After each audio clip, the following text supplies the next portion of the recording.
Welcome back. Nigeria has taken one of the biggest constitutional steps since the return to democracy in 1999, in what many lawmakers have described as a historic and transformative moment.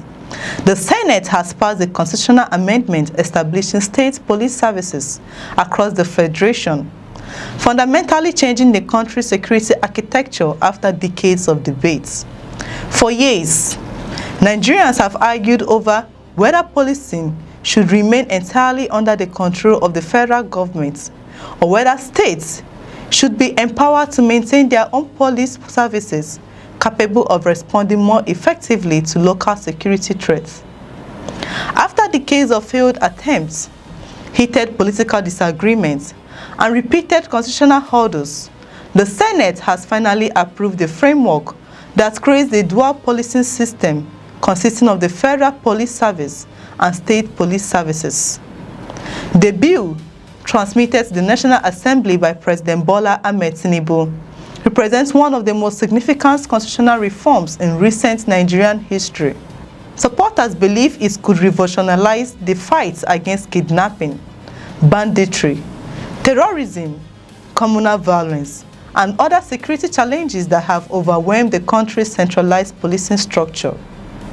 Ironically, the historic vote almost suffered an unexpected setback. As senators prepared to cast their votes, the electronic voting system inside the Senate chamber suddenly failed. For more than 30 minutes, technical officials struggled to restore the malfunctioning system, while lawmakers waited anxiously. With such an important constitutional amendment hanging in the balance, tension filled the chambers as engineers worked unsuccessfully to revive the electronic platform. Recognizing that further delays could jeopardize the historic legislation, Senate Leader Opeyemi Bamidele moved a motion requesting that senators abandon the electronic voting process and instead adopt a manual vote by show of hands. The proposal received immediate support from Senate Minority Leader Abba Moro, and lawmakers unanimously agreed to proceed manually. In a remarkable display of consensus, all 88 senators present voted in favor of the constitutional amendments by physically raising their hands. The unanimous vote marked a defining moment in Nigeria's democratic history. Both beyond the symbolism of the vote itself lies a much deeper constitutional transformation. For decades, Nigeria has operated a highly centralized police structure under the Nigerian police force. Critics argue that a single federal police organization struggled to effectively respond to local security threats spread across 36 states with diverse security challenges, cultures, and geographical realities. Under the newly approved constitutional framework, that system will gradually give way to a dual policing arrangement. The Federal Police Service will continue handling matters relating to national security, terrorism, cybercrime, interstate criminal activities, arms trafficking, international organized crime, and the protection of federal institutions, including the Federal Capital Territory. State police services, on the other hand, will assume responsibility for local policing, community safety, intelligence gathering, crime prevention, and domestic law enforcement within their respective states. However, lawmakers are careful to address one of the biggest concerns surrounding state policing: the possibility that governors could abuse police powers for political purposes. To prevent that scenario, the constitutional amendment introduces multiple safeguards. Before any state can establish its own police service, it must first pass enabling legislation through its state House of Assembly. More importantly, it must also satisfy national minimum standards established under federal law before receiving certification to commence operations. The legislation further limits the operational jurisdiction of state police. State police officers will not have unrestricted authority to operate outside their own states unless specifically authorized under an act of the National Assembly. This provision aims to prevent jurisdictional conflicts while preserving national coordination on major security matters. Perhaps the most debated aspect of the legislation concerns the federal government's emergency intervention powers. Under the new framework, the President may temporarily assume operational control of a state police service under exceptional circumstances.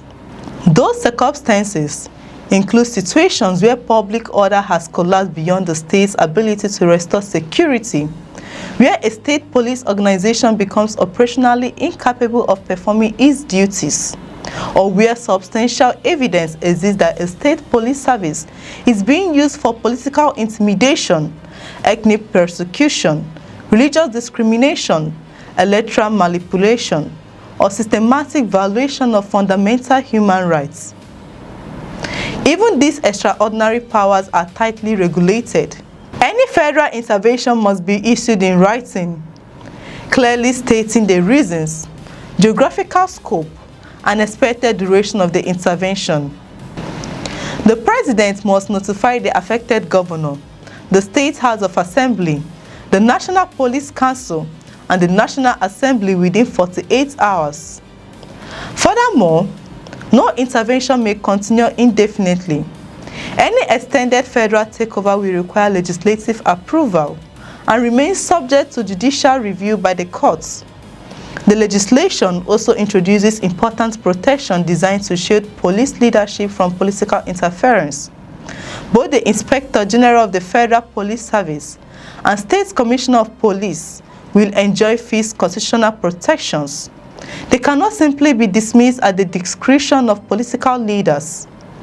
Instead, removal will require clearly established legal grounds, fair hearing procedures, and approval by a two-thirds majority of either the Senate or the relevant State House of Assembly. Equally significant is a constitutional prohibition against politically motivated policing.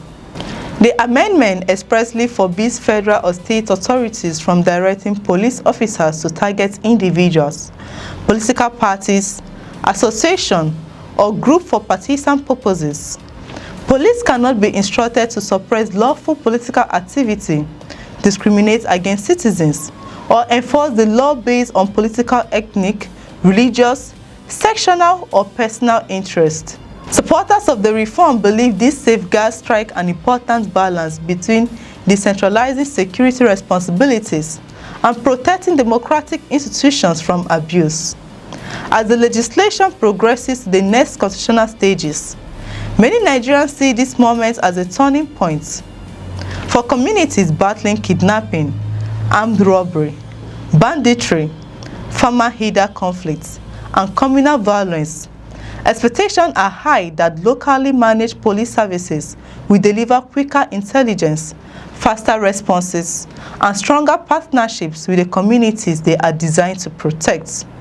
Whether state police ultimately transforms Nigerian security landscape will depend on implementation, funding, professionalism, oversight, and political discipline. But one thing is already certain. After decades of national debates, constitutional amendments, and political disagreements, Nigeria has entered a completely new chapter in the history of policing and national security. Share your views in the comment section below. Don't forget to like this video, subscribe to the channel, and turn on notifications for more updates on important national stories. I'm Chidera Esom. Thank you for watching. We'll see you in the next reports.